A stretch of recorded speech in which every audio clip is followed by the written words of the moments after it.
Hey everyone, thanks for checking out my latest retrospective. It's been quite a while. There's a couple of videos that are going up that I filmed years ago before work in the pandemic got crazy. But yeah, I'm happy to be back. A bit of housekeeping to get out of the way. One of the things that kept me from really going ahead with these videos was that the year-by-year format was just getting a bit too intense.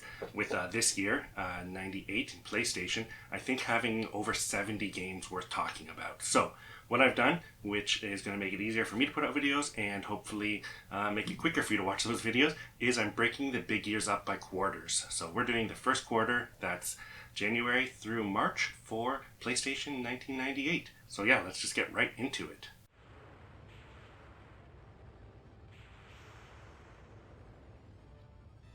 The year kicks off with Alundra, the first game made by Matrix Software, a company founded by several employees who left Climax Entertainment.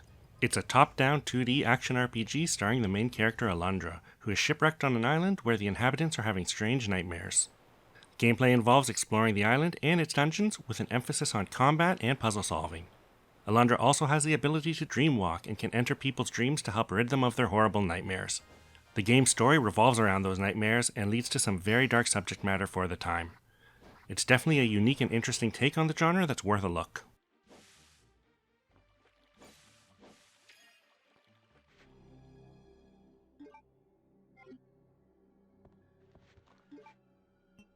Next up, probably one of the best rated games for the system, Resident Evil 2.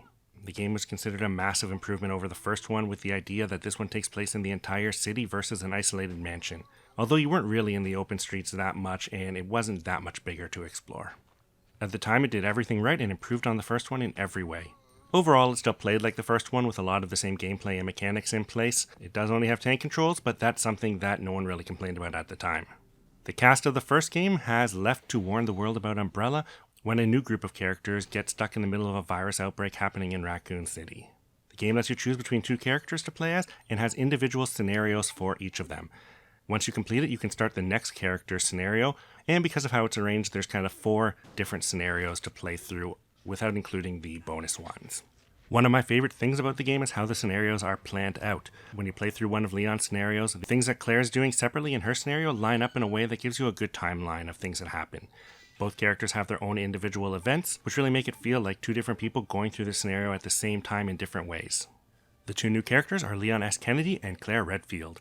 It's Leon's first day on the job at the Raccoon Police Department, and not a great day for that. He runs into Claire, who is Chris's sister, who's ended up looking for him after he seemingly disappeared. The bonus scenarios I mentioned earlier are a forced survivor mode, in which you play one of the Umbrella Special Forces trying to get the virus out, and a kind of joke scenario where you play a similar thing with a block of tofu as a character. This game eventually came to a bunch of other systems like the 64 and GameCube, but for quite a while it was exclusive here on PlayStation.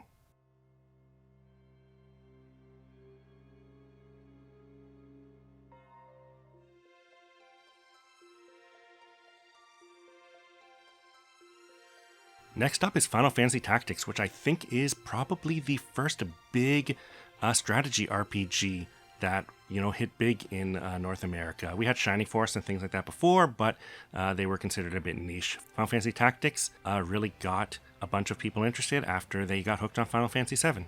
The game told a very politically focused story featuring the main character Ramza in the fantasy world of Ivalice, which, is a setting for lots of the Final Fantasy games now. Like we've come to expect from the flood of SRPGs that came after it, you build up your team and take on enemies in battles where you position your units and attack enemies with each of your units during your turn. There's a whole bunch of characters and classes you can get to build up your group. The game has a couple difficulty spikes which make it really difficult, but if you can stick out those couple of hard missions, you'll definitely be able to get through it. As a side note, you can also unlock Cloud and Aerith from FF7 in it, and the game has a considerable cult following that continues to this day, including a group of fans who are dedicated to developing tons of mods for the game.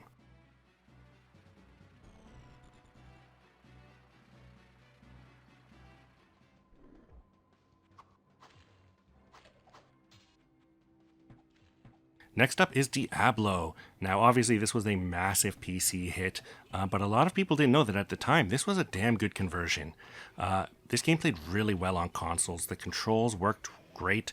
It felt like a console version of the PC game and not just like a really hard to control version of that.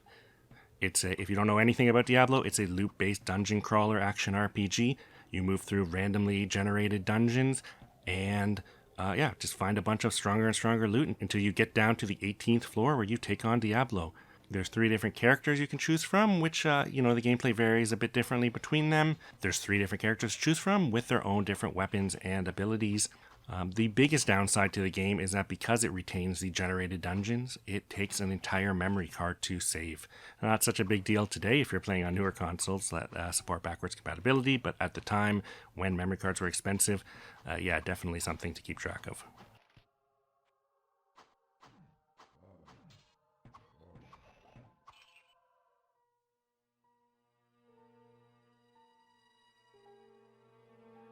Broken Sword, The Shadows of the Templars, is a console port of the PC point-and-click adventure. This game, for its time, it featured great 2D animation, an interesting pulp story, and some cool characters. The game stars George Stobart, an American tourist in Paris who witnesses a bombing at a cafe and teams up with journalist Nicole Collard to travel across Europe and the Middle East to expose a conspiracy involving the Knights Templar. Gameplay-wise, it's a pretty standard point-and-click adventure. A bit of loading times on the PlayStation compared to the PC, I think, but definitely worth checking out for fans of point-and-click adventure games. A director's cut was eventually released on Wii and DS, so that's worth knowing about.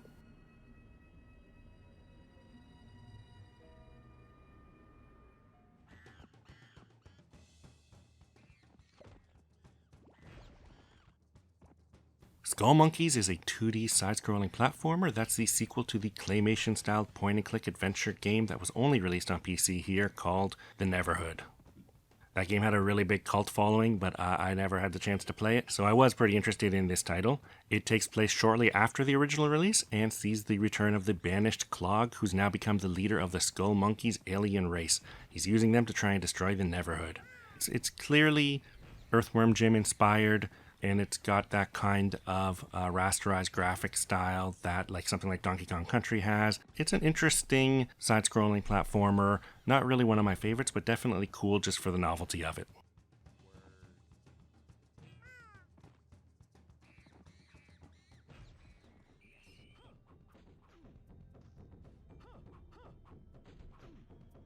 Pitfall 3D Beyond the Jungle was a decent 3D platformer for the time, although since analog controls weren't around at that time, it doesn't quite hold up these days. This is a follow-up to the well-known 2600 Pitfall game. The game takes Pitfall Harry to an alternate dimension where he has to save inhabitants from the Scourge. It features 11 fairly open levels where you explore trying to find your way through the area, avoiding traps and trying to get around obstacles. There's also 3 unique bosses. And a fun side note about it is that Bruce Campbell is the voice of Pitfall Harry, which is the main reason I'd even still play it.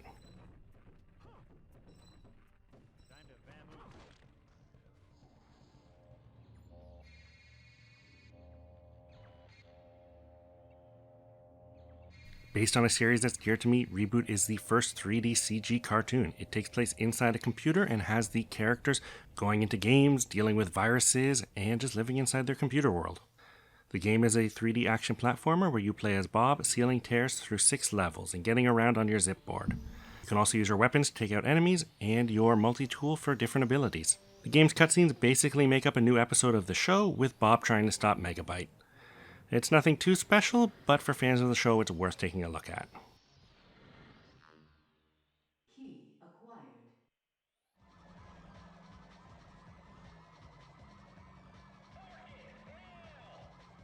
Need for Speed 3 Hot Pursuit is, in my opinion, the game that really put the series on the map as something different than your standard car racer. The game steps further away from the more sim-like first game with its big addition, the new Hot Pursuit mode. It has a focus on outrunning the cops or playing as a cop and catching speeders.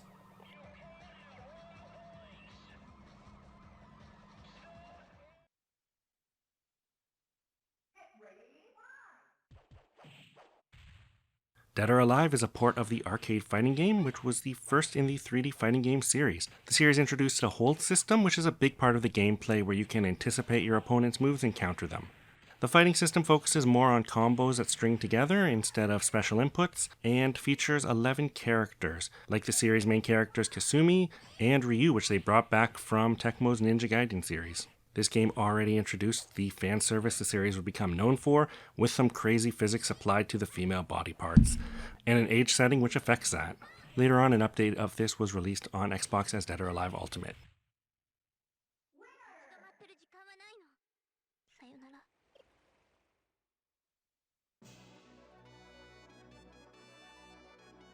The last game for this quarter is Saga Frontier. This is the first game in the series to be released under the Saga name following the Final Fantasy Legends series. Overall, it's the 7th game in the Saga series, following 3 SNES titles that weren't released over here, and the 3 Game Boy versions that were called Final Fantasy Legends. The game is a turn-based RPG that uses a Saga-style leveling system, where your character's individual stats randomly increase after battles depending on what you do in the fight. It also features a big open world where you can kind of go wherever you want and do whatever you want. It's not quite open. It's more like it's choosing from a list of locations and then exploring them. That's kind of the way the game goes. Is you could go right to the end at the beginning, but you'll get smoked. So you're kind of focused on exploring and not quite knowing what you're supposed to do to level up. The main draw of the game is that there are 7 main characters you can choose from. Each has their own storyline, and you kind of have to finish all 7 to complete the game.